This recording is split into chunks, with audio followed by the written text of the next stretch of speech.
Even if your car feels fine right now, there's a good chance one small sensor is quietly draining power, wasting fuel, and shortening engine life without ever turning on a warning light. That's what makes this dangerous. A single bad signal can make a healthy engine feel tired, expensive, and unreliable.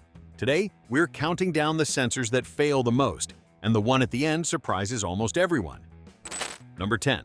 Sensor wiring and connectors.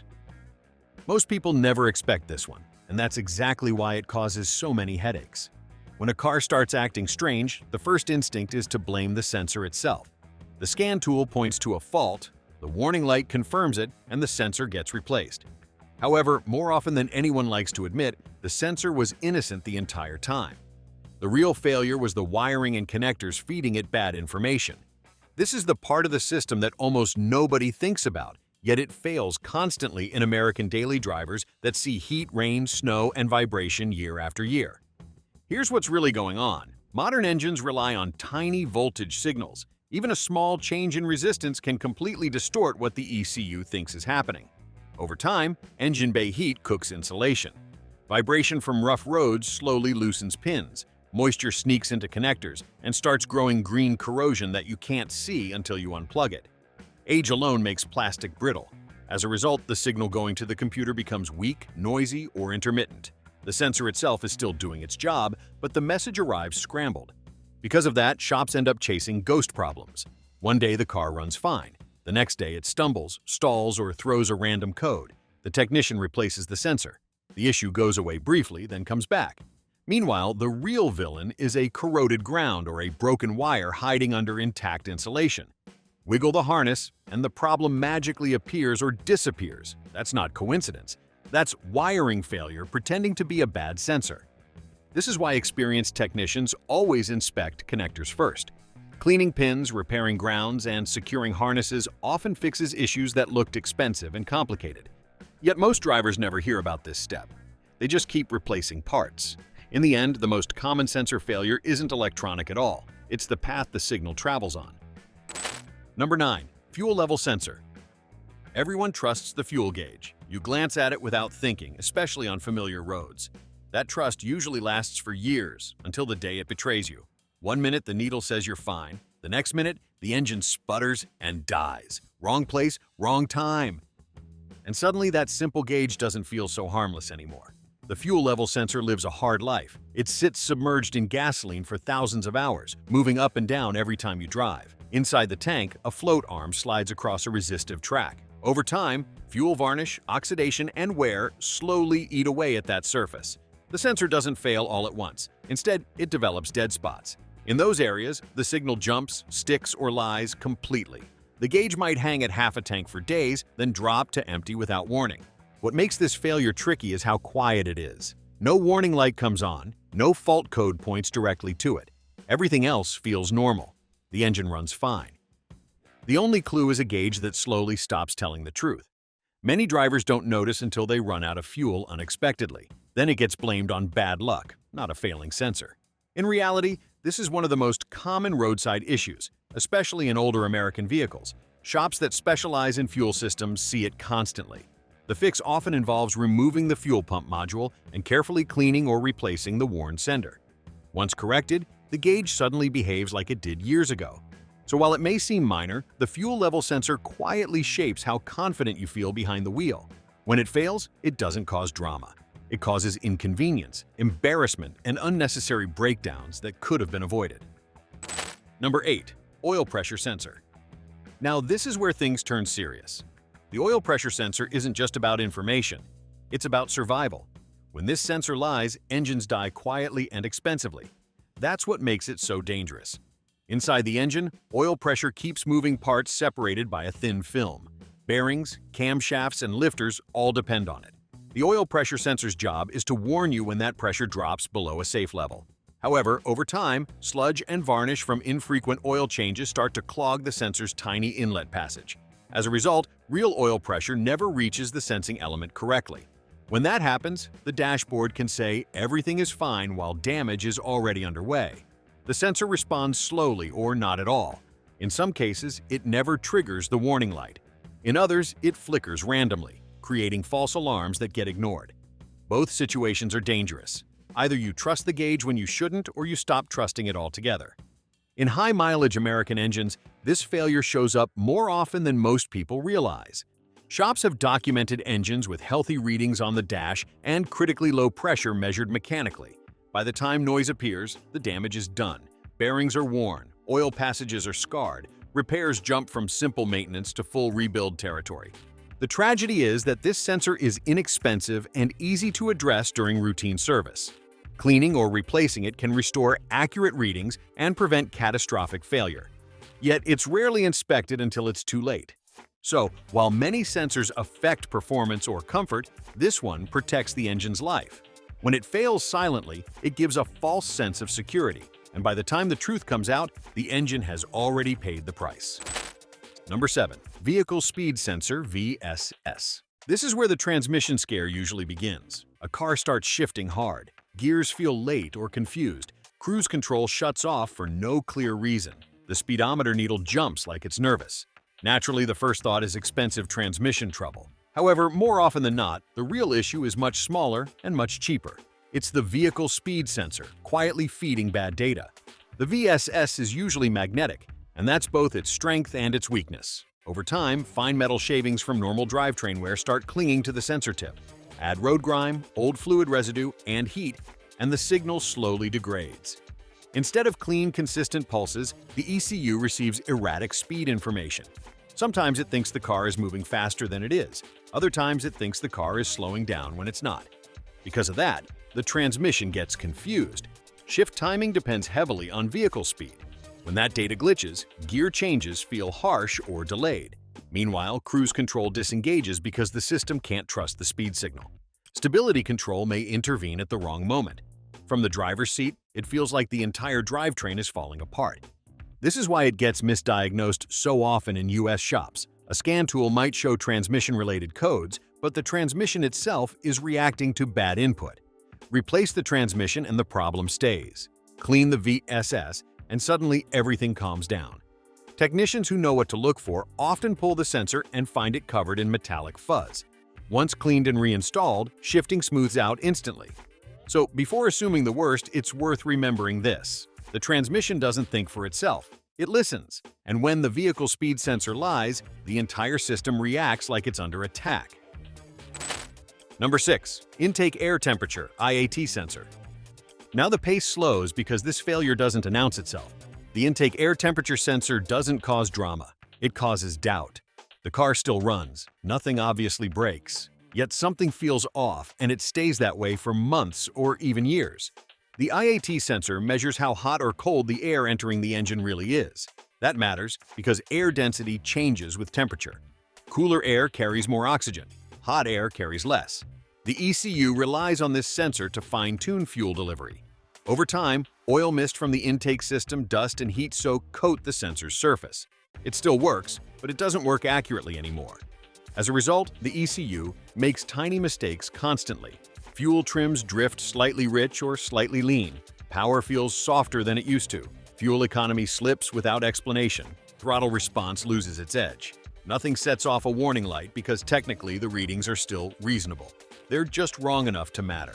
This is why drivers struggle to describe the problem. The car doesn't feel broken. It feels tired. Many owners assume it's age, bad fuel, or their imagination. In reality, the engine is breathing fine, but the computer is guessing wrong about the air it's getting.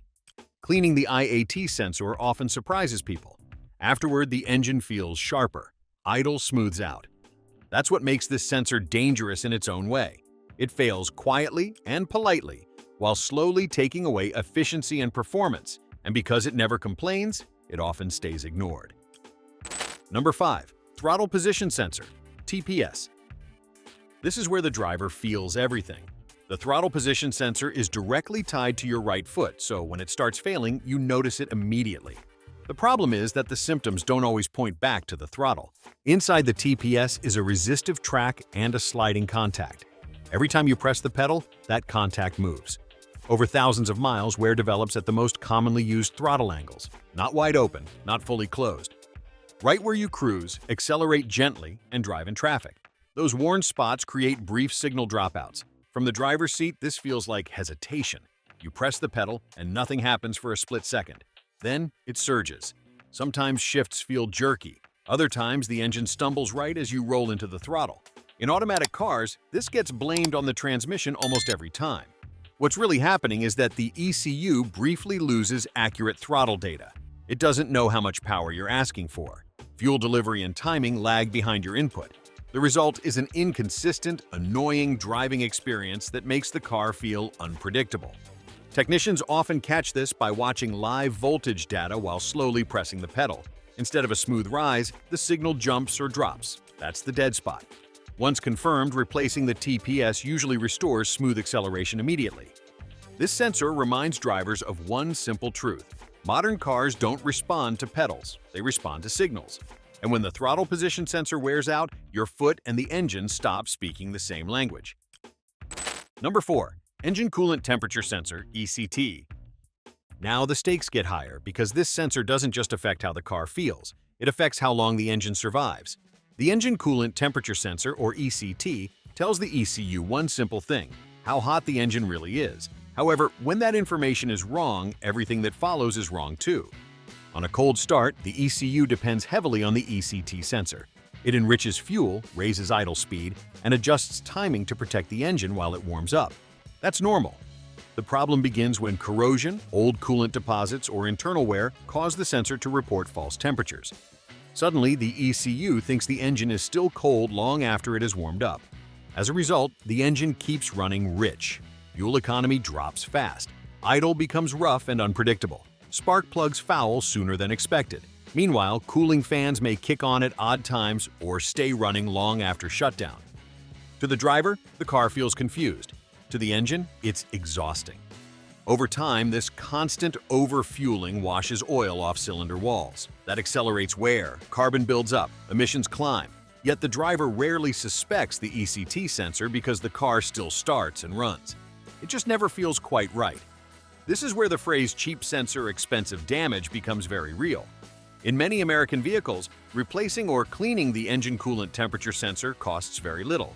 Ignoring it, on the other hand, leads to long-term wear that no tune-up can undo. The worst part is how quietly it fails. No dramatic breakdown, no obvious warning, just steady damage happening mile after mile. And by the time symptoms become impossible to ignore, the engine has already paid the price. Number 3. Oxygen O2 Sensor. Next comes a sensor that almost never dies outright. Instead, it gets tired. The oxygen sensor, also called the O2 sensor, ages like a referee who's still on the field but reacting half a second too late. That delay changes everything. The O2 sensor lives in a brutal environment: hot exhaust gases, fuel additives, oil residue from worn engines. Over time, these contaminants coat the sensing element. The sensor still works, but it reacts slowly. Its voltage swings lag behind real combustion changes. Because of that, the ECU keeps chasing the wrong target. It adds fuel, then pulls fuel, then adds it again. This constant correction cycle hurts fuel economy and increases emissions. Power feels softer. Throttle response dulls. Yet no single failure stands out. Everything just slowly gets worse. What makes this sensor dangerous is how normal the decline feels. Drivers assume it's aging, bad gas, or traffic conditions. Meanwhile, catalytic converters run hotter than they should. Emissions creep upward. MPG numbers quietly fall year after year. In emissions testing, this sensor often gives itself away. The engine barely misses the limit. The readings look unstable. Replace the oxygen sensor and suddenly the engine runs cleaner and smoother. Fuel economy improves almost immediately. This isn't about a broken part, it's about a slow one. And in modern engines, slow feedback is just as harmful as no feedback at all. Number 2. Knock sensor.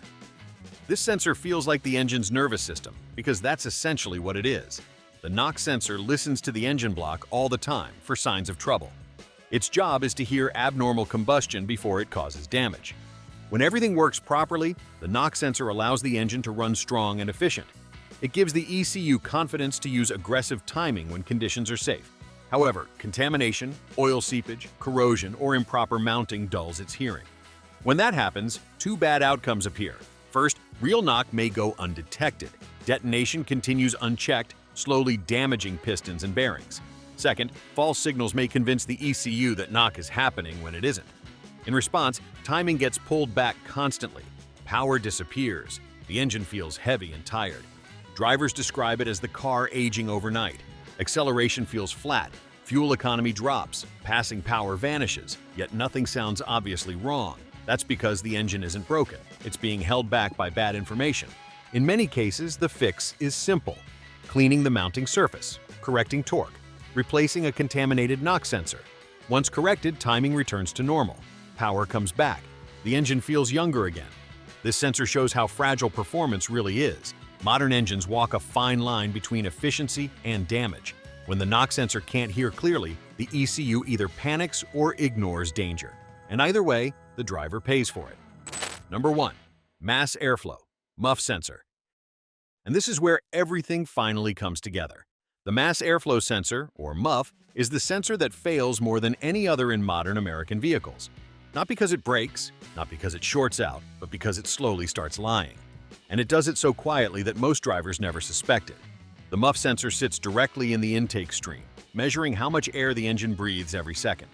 Over the years, that constant airflow carries dust, moisture, and oil vapor straight across the sensing element.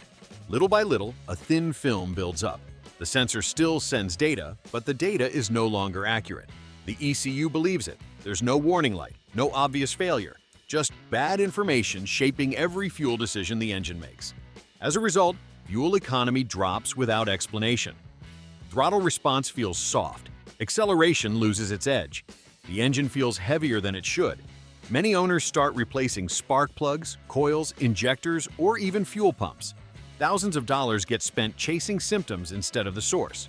Meanwhile, the muff sensor keeps feeding the ECU numbers that are close enough to avoid fault codes, but wrong enough to hurt performance every mile. What makes this sensor so dangerous is how powerful it is. The muff is one of the primary inputs for fuel calculation. When it lies, everything else reacts. Cleaning or replacing it can feel like giving the engine back its lungs. Suddenly, idle smooths out, power returns, MPG climbs, the car feels awake again. This is why experienced technicians always check the mass airflow sensor early. A few minutes of proper cleaning with the right spray can transform how a vehicle drives. And when replacement is needed, the improvement is immediate and unmistakable. In the end, this sensor proves one thing. In modern engines, it's not the loud failures that hurt the most. It's the quiet ones that lie for years, while the engine slowly pays the price. So, before you replace another expensive part or assume your car is just getting old, remember this. Modern engines don't fail loudly at first. They fade quietly through bad data. A single dirty or ignored sensor can steal power, fuel economy, and reliability for years. Check the signals before blaming the machine, because sometimes the difference between a tired car and a healthy one is smaller than your finger. This is Vroom Diagnosis. Drive smart.